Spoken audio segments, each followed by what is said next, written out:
Dr. Vikki Petersen here. I am founder of Health Now Medical Center and co-author of the book, The Gluten Effect. This is the second talk in a two-part series designed to discuss the right way to eat once you've been diagnosed with gluten sensitivity. The first in this series was looking more toward the person that was a typical American, that didn't eat very well, was maybe a bit of a junk food junkie, ate a lot of processed foods. So we started with some baby steps with that person. I would recommend that you listen to that because I'm going to bounce off and jump from that into more advanced and a much better diet. But after doing this for 25 years, I've definitely learned that if you overwhelm someone, they're not going to make any changes. So baby steps is definitely a fine way to go. So if you've listened to that one and you're ready for more, here we go. Step one remains step one, which is removing all gluten 100%. You cannot cheat ever, ever, ever. I'm sorry if that changes one day and there's a vaccine or some sort of pill you can take, well, I'll let you know. But at the moment, research very much supports the fact that even the 1/16th of the size of the thumbnail amount of gluten once a month or less is too much, enough to keep you inflamed, enough to keep you ill. So got to go for that 100%. Next, I would really like to focus on eating organic. Why is that? It's interesting when you think about a plant out in the dirt and it's growing and it's a vegetable or it's a tree bearing fruit.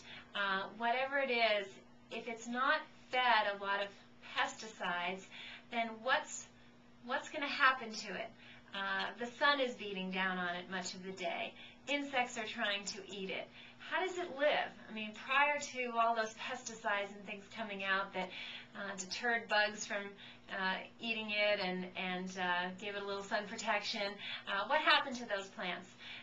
It turns out that organic plants are richer in the very things we need, the antioxidants and those phytonutrients that allow us to be healthy and detoxify and prevent toxins from overwhelming our system. That comes from that plant that's organic because it has to work so hard to defend itself against being sunburned, against bugs eating it so that there's nothing left of it. It has to defend itself, and the way it does so is to get very, very rich in nutrients that when we eat that plant, we are healthier because of it. So the difference between organic and non-organic is a very big difference. So as much as you possibly can, get that organic produce. It really will serve you very, very well. It's worth it. I would like you to eat 5 times a day, 3 meals and 2 snacks, and not let more than 5 hours go by without eating a meal. I like it about every 4 hours, and as we talked about in the previous video, you always want to have some protein, some complex carbohydrate, and good fat every time you eat because that keeps the hormones balanced. You won't gain weight, you have good energy, and it won't be a stressful response to your body. When we're talking about protein, let's talk about quality a little bit, something I didn't talk about last time. But the animal that has not been fed excessive amounts of antibiotics just to prevent disease, an animal that has been grass-fed, free-range chickens that are being fed well, they're exercising, beef that's grass-fed. These things are very, very important. The animal is what it eats as far as health, and when we eat that animal, we are what we eat. So if they've eaten well, that will reflect in how our body deals with that protein when we eat it. There are eggs from free-running chickens that the feed has been augmented with omega-3 fatty acids, and that's very, very good for us, very good for the heart and circulation. It's anti-inflammatory. So going this extra mile with the quality of our proteins is very important. Also in the protein category is fish. We want to eat safe fish that is not mercury laden. You can get on the internet and get the whole list of fish that are safe. Whole Foods markets are a market that I know of locally here that actually has farm-raised fish that are fed well. It used to be stay away from farm-raised because they fed them cheap, bad food, and then the fish flesh was not very good for you. But there are some farm-raised fish that are being fed krill, which is a wonderful tiny little fish, very rich in omega-3 fatty acids, very, very helpful for you, and it's delicious. So definitely look for that as far as fish goes. Into the oil category, olive oil, coconut oil, fresh nuts and seeds. Flax seeds are wonderful. Try to get several tablespoons, maybe 4 to 5 tablespoons of ground flaxseed each day. You can put it on a salad. I put it in a smoothie every morning. And the golden flax seeds, you put them in a coffee grinder. In seconds, they're ground to flour. So grind them fresh. It only takes a moment or two to get them ground fresh, and they're very, very good for you. Nuts, almonds, walnuts, macadamia nuts, pecans. You want them fresh.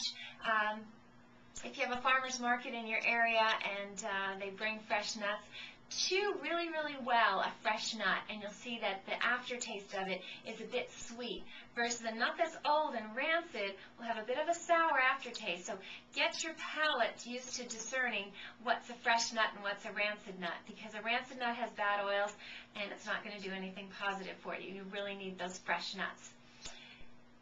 We definitely want to have some treats, so dark chocolate is a good way to start. High in antioxidants, very good for you. Just 1 to 2 ounces a day, don't go overboard. 70% cacao, so that really rich dark chocolate is what you want to go for. Green tea is also high in antioxidants, so that's a nice thing to drink when you're not drinking all that water that I recommend, as that should be half your body weight in water in ounces. Exercise. So even if it's half an hour every day, every other day, get that exercise in. You need to get yourself moving. You need to stretch. You need to get your heart beating and get some cardiovascular exercise in there. And it's very, very important. The body does need to exercise. So find something you like to do. Exercise your puppy. Run around with children, whatever it is you find, do it with a good friend so you have a partner to team up with, but you absolutely need that exercise. So basically what we want to summarize with is we want fresh food, we want it in its natural state, and learn to cook. Go on the Food Network and watch some of those fun shows that teach people how to cook. If you didn't learn as a kid, or your mom didn't like to cook, that's no excuse. Learn how. It's very nourishing. It's fun with your own children. It's fun with your spouse, with your significant other. It's a fun create. You can enjoy what you made and know it was healthy. So I hope that helps, and until next time, to your good health.